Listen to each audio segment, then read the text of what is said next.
Hello everyone, and welcome to my Bold and Beautiful for You channel. I hope everyone is having a wonderful day. Before we begin, please hit the subscribe button and give this video a thumbs up. In a thick, sprawling wave of coastal fog rolling in from the Pacific and swallowing Malibu in a suffocating gray sheet, the Bold and the Beautiful unfolds one of its most haunting, breathless nights as Luna Nozawa disappears into the white void while danger stalks her from every direction. Beginning the moment Deputy Chief Bradley Baker slams a firm hand across Will Spencer's chest to keep the young man from bolting after her, barking that it's far too dangerous to run blindly into a fog that's thick enough to hide cliffs, loose rocks, and a fugitive spiraling between heartbreak and panic, thus ordering Will to stay inside the beach house and wait for Elector Forrester and Ivy Forrester, who burst through the door in a rush of wind and dread. Electra's relief at seeing Will in one piece quickly transforms into a desperate demand for answers, and Will's voice trembles as he explains what happened, that Luna cornered him emotionally, that she pleaded for love he didn't have to give, that she confessed she'd lost the baby, that she was unraveling before his eyes and then ran out into the night as though something inside her had snapped loose, and the weight of those words makes Ivy go pale while Electra wraps her arms around Will protectively, insisting he cannot go after Luna because she is too unpredictable, too frantic, too emotionally volatile to guarantee anyone's safety, a claim Baker silently agrees with as he steps outside to supervise patrol units already combing the shoreline for any sign of Luna's silhouette cutting through the fog. Meanwhile, across town at Il Giardino, Lee Finnegan, Poppy Nozawa, and Sheila Sharp burst out of the restaurant doors the instant they hear Luna has fled into the night after telling Will she miscarried. The three women, each with their own complicated bond to Luna, racing toward the beach house with their hearts pounding, Poppy's raw guilt spilling from her in jagged breaths as she whispers that she warned Luna, she pushed Luna, she failed Luna, while Lee's face is a mask of iron resolve, a physician's calm layered over a grandmother's terror, and Sheila's expression is written with deep, surprisingly sincere worry as she grips a flashlight tightly and promises they will find the girl before something catastrophic happens.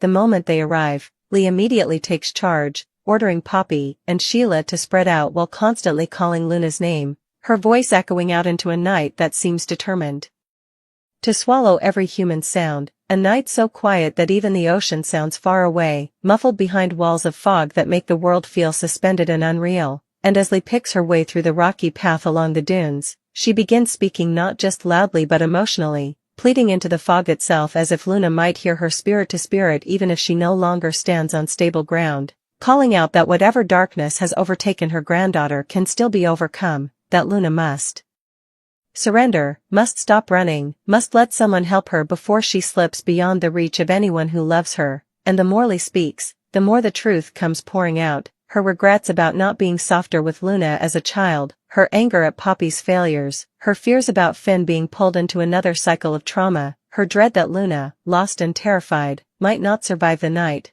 And these raw confessions merge with the fog, drifting outward like a desperate beacon that someone somewhere hopes Luna will follow, but Luna, stumbling blindly through the thickening haze, is in no state to follow anything, not reason, not memory, not the soft pulse of family love calling her name, because all she can hear is the pounding of her own heart and the echo of Will Spencer's rejection replaying like a broken tape, his words, "I will never love you," driving her deeper into emotional collapse as she tries to navigate a coastline she can barely see, tears blurring the limited visibility even further and making every step treacherous. She claws her way through low brush, scraping her palms and knees, gasping between sobs about the baby she lost, the future falling apart, the humiliation, the fear of police closing in, the crushing sense that she is already beyond saving, and she whispers into the fog that maybe Poppy was right, maybe she is dead too.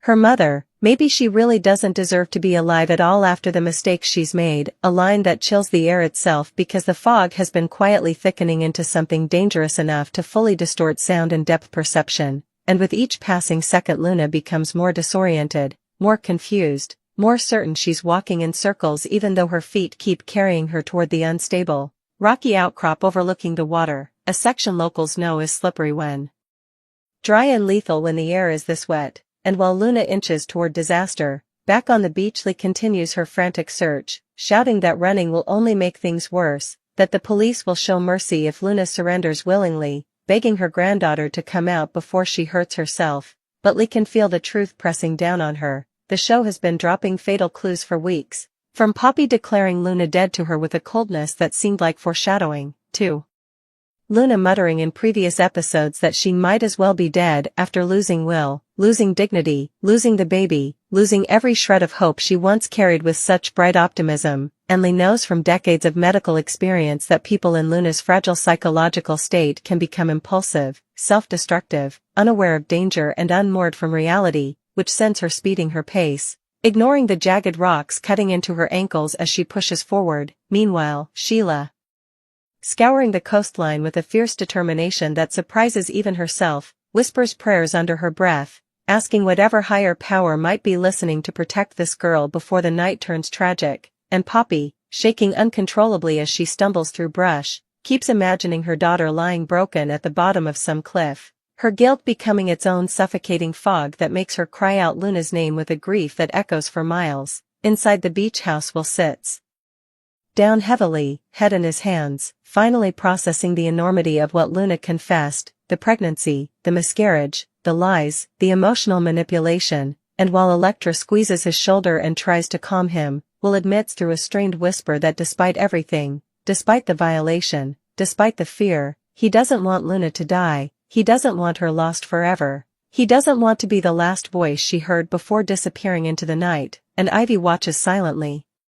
aware that the situation is devouring every person connected to it in a different way.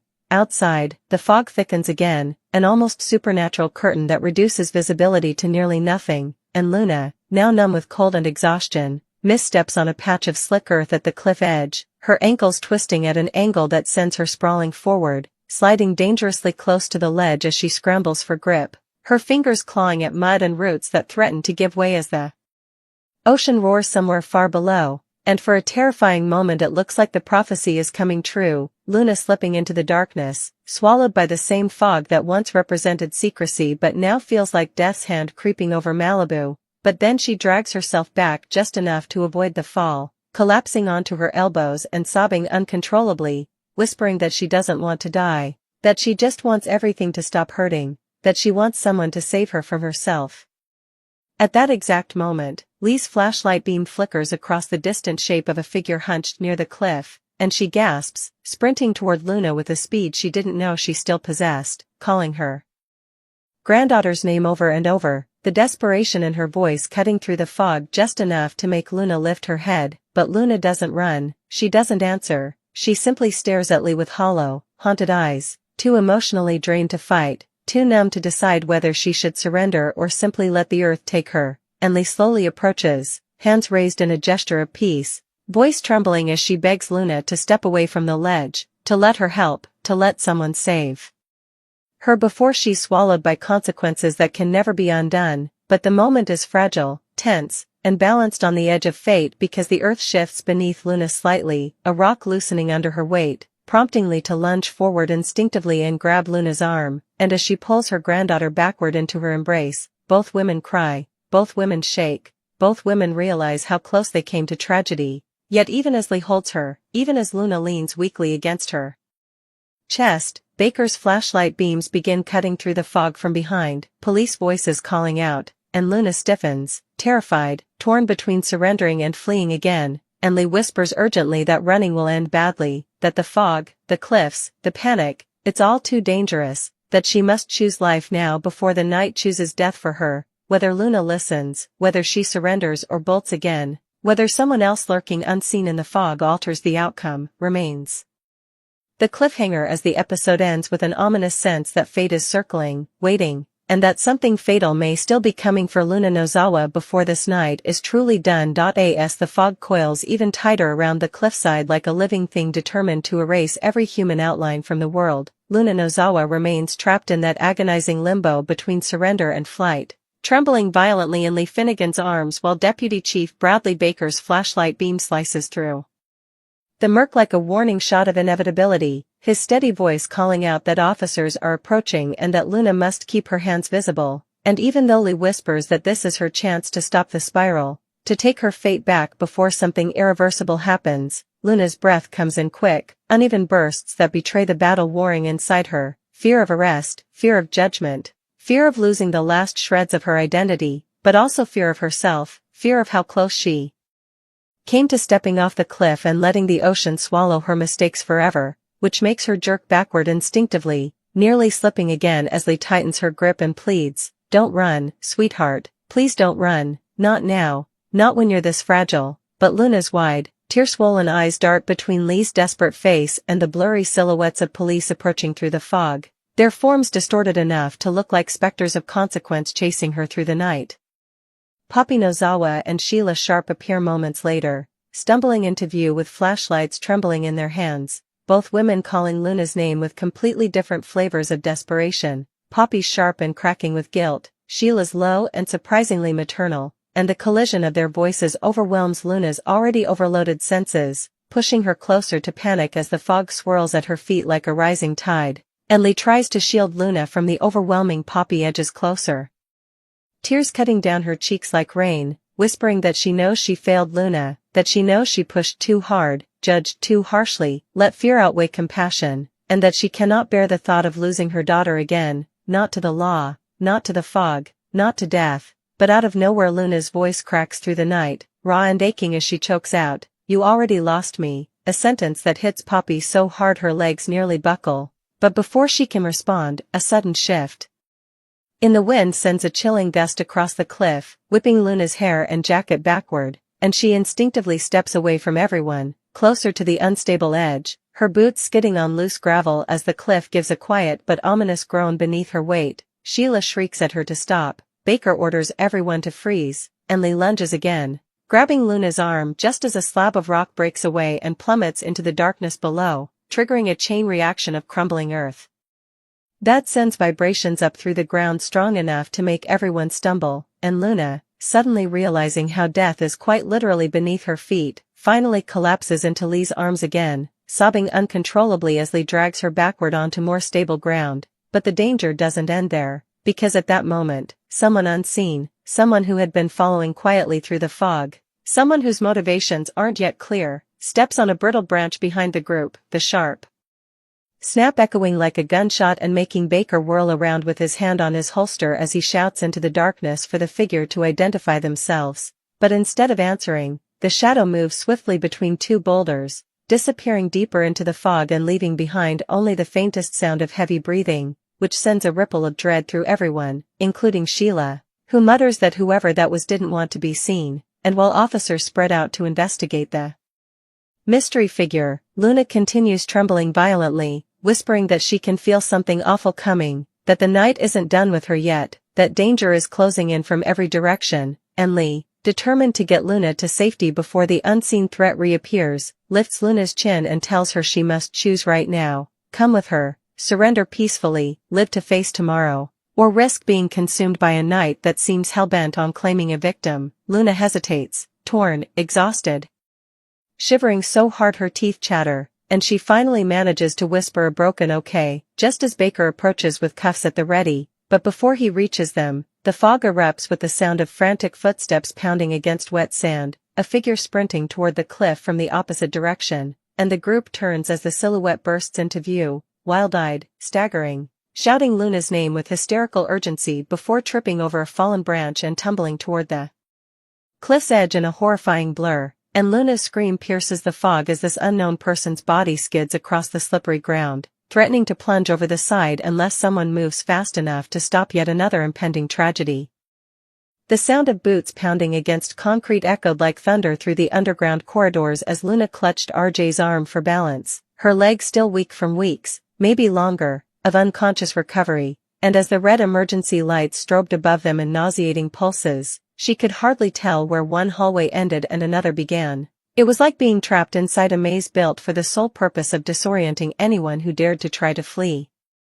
Dr. Hall ran ahead, swiping a keycard at every sealed door they encountered, each one hissing open with a metallic groan that made Luna cringe because it felt like an announcement. "We are here, we are running, follow us." "This way," the doctor barked, her normally calm voice now cracking under the strain. And for the first time, Luna saw genuine fear in her eyes, fear not just for Luna's safety, but fear of whoever had discovered their location. RJ held on to Luna tightly, his breath ragged, his expression hardened into something fierce, protective, and far more desperate than she'd ever seen on him. This wasn't the easygoing boy she first met at Forrester. This was someone willing to fight the world to keep her alive. Behind them, the footsteps grew louder, multiple people, not just one or two, the kind of coordinated rhythm that suggested training, uniforms, and intent. "Who are they?" Luna whispered, stumbling over her own feet as RJ practically lifted her to keep her moving. "Not police," Dr. Hall said sharply. "Not anyone official. Whoever orchestrated your death has their own people." Luna felt a cold shock ripple through her. If whoever did this had the resources to stage her death, forge documents, manipulate a coroner, and plant security at her funeral, then of course they'd have hired muscle too. "They're getting closer," RJ shouted. "We're not going to outrun them like this." "Luna needs help, she can't, I can," Luna rasped, angry at her own weakness, furious that her body was slowing them down at the worst possible moment. But before she could say more, a gunshot cracked through the corridor, ricocheting off metal piping overhead and raining dust down on them. Luna screamed as RJ threw himself in front of her, shielding her with his body. "Move!" Dr. Hall yelled, grabbing Luna's arm and pulling her into a sharp left corridor while RJ followed, eyes wild. Another shot rang out, closer this time, followed by the heavy slam of boots sprinting after them. Luna's heart hammered so violently she thought she might faint, but adrenaline, thick, survival-driven adrenaline, forced her to keep going even as her lungs burned and her vision blurred. The three of them burst through another door, and Dr. Hall immediately started barricading it with a metal cart. "This won't hold long," she warned, breathing hard. "We need to get topside." Luna leaned against the cold wall, chest heaving, trying to piece together the cascading terror. "Why now?" she gasped. "How did they even find this place?" Dr. Hall paused, eyes darkening. "Someone tipped them off." "Betrayal." The word hit Luna like a slap. "Who?" "We don't have time to figure that out," the doctor snapped. "But someone involved in your recovery didn't want you to wake up." Luna's mind raced. Who would know she survived? Who would have access to this hidden facility? Who would care enough to silence her? One name haunted her thoughts like a ghost she didn't want to acknowledge, Poppy, but she pushed it down, refusing to believe her own mother could be involved in something this deadly. They pushed deeper into the maze of hallways until finally, Dr. Hall skid to a stop before a reinforced hatch. "This is it," she said. "Stairs lead to a maintenance exit behind the old hydro plant." She swiped her card, entered a code, then yanked the door open, but just as Luna stepped toward the stairs, a chilling voice echoed from behind them, "Going somewhere?" Luna froze. RJ stiffened. Dr. Hall's face drained of all color. And into the corridor stepped a figure Luna recognized instantly, because it was someone who should not have known she was alive. Elektra. Dressed in all black, a gun held confidently in her hand, her expression colder than Luna had ever seen, Elektra took one step forward, then another, blocking their escape path like a predator savoring the moment before the kill. "Elektra?"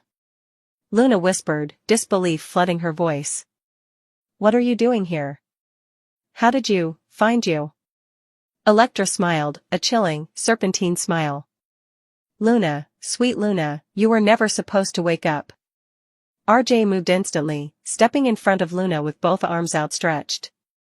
"Stay back," he warned, voice trembling with fury. "I swear to God, Elektra, if you touch her..." "Oh, calm down, RJ," Elektra sighed, lowering the gun slightly but keeping her finger on the trigger. "I'm not here for you.